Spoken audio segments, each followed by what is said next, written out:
What's going on, Jeromes? Beautiful Sunday evening. Perfect time for some Q&A, baby. Thank you, everyone who submitted questions on the community tab. Get them. Is that grounding? No, he was outside tackle box. Anyways, periodically we put out in the community tab, call out for questions. Again, we will get much better at responding to Q&A. So here we go. Sam Aker, what would help increase the appeal for free agents to come to Minnesota, even though, yes, we have lots of cap space and good ownership? Well, it really does come down to money, right? But if money is close, a lot of the intangibles do come into play. And the NFLPA survey has ranked the Vikings either 1 or 2 over the past 2 seasons in terms of ranking everything. So this is from 2024. Treatment of families first, food in the cafeteria 7th. Picture the chefs are just like, what? Nutritious dietitian first, locker room first, training room second, training staff 9th. Wait, so you got the number 2 training room, but the number 9 training staff. I bet you they're just like, A weight room 8th. I don't know, looks like a pretty good weight room. Strength coach first, team travel second, thanks to our partners at Delta. Head coach second, ownership second.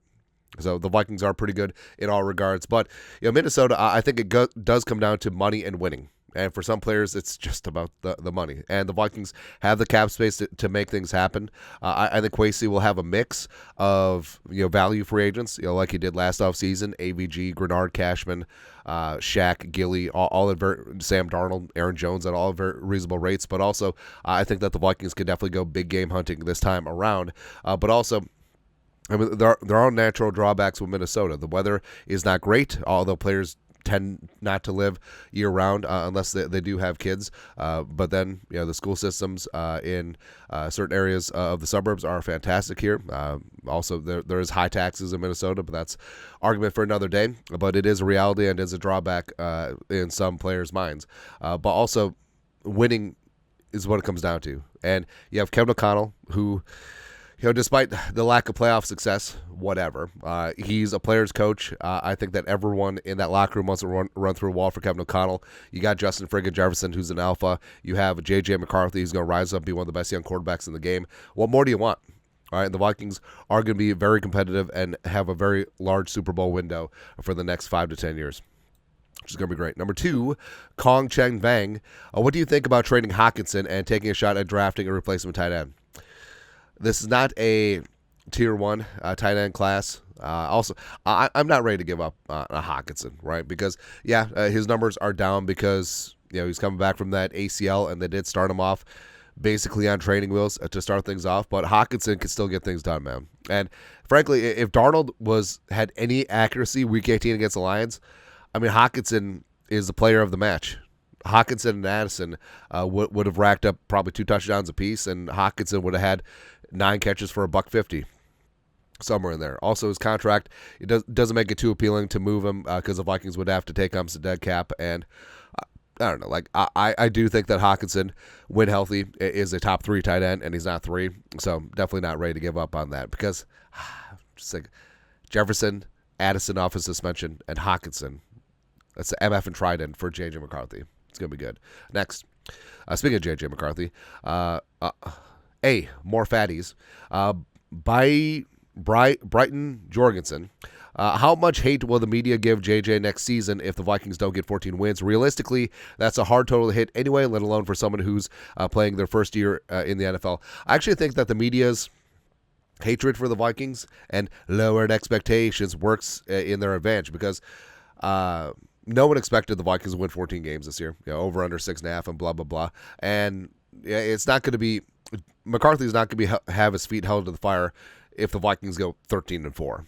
That's not going to happen, right? So I think that in a way, like the media's hatred of the Vikings will actually help McCarthy. But I think that it should calibrate things for the fans as well. Just take the 13-4 season as, hey, had a great season, things clicked, but that doesn't happen every season. But also, I mean, that's no excuse for the Vikings to go 6-11, right? So I think the Vikings will have one of the best offenses in the league. I think defensively, whether Florida's here or not, they'll be good to go, and they should still be a tier 1 team in the NFC, no matter who's at quarterback. Plus, I can't wait to see J.J. McCarthy get after things, man.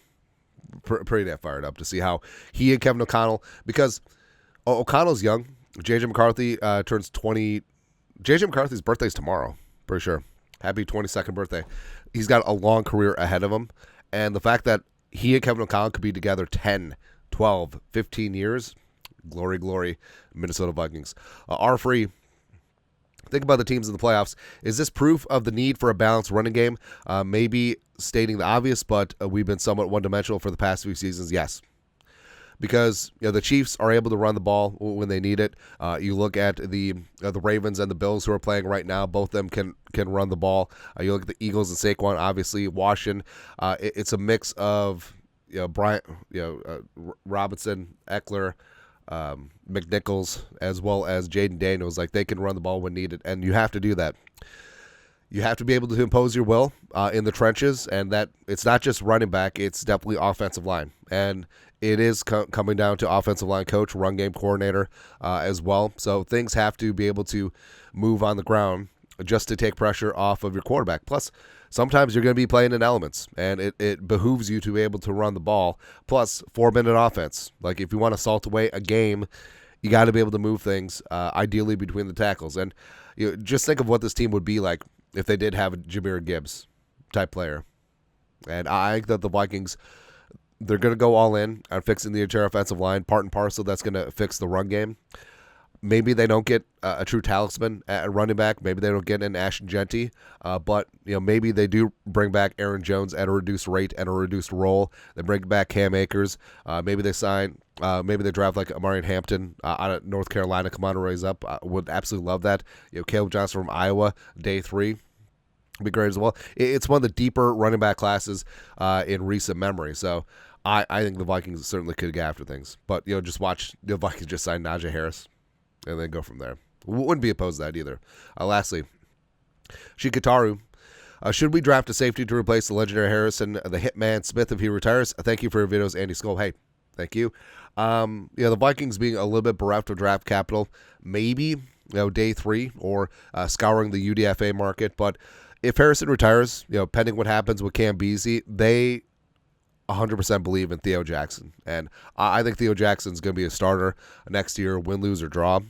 And, they obviously still have Metellus, although his contract should be freshened up. But whether Beasley's here or not, whether Harrison Smith is here or not, I do think that Theo Jackson's ready to start and be a very impactful player for the Vikings. But, having to backfill that safety depth as well as special teams, that's going to be a point of emphasis for the Vikings this offseason. So, once Harrison, decides what he's going to do, and he's definitely earned that right to take all the time that he needs. But I think the Vikings, in free agency, whether they re-sign Beasley or not, I think that they could add some bodies on the 90-man. I think they certainly could look in the draft later on, day 3, or look into some UDFAs, because Kwesi's so much better at UDFAs anyway. Just go from there. But that's it. That's at Q&A on this beautiful day, baby. You guys are the best. You know what to do. Skull production value.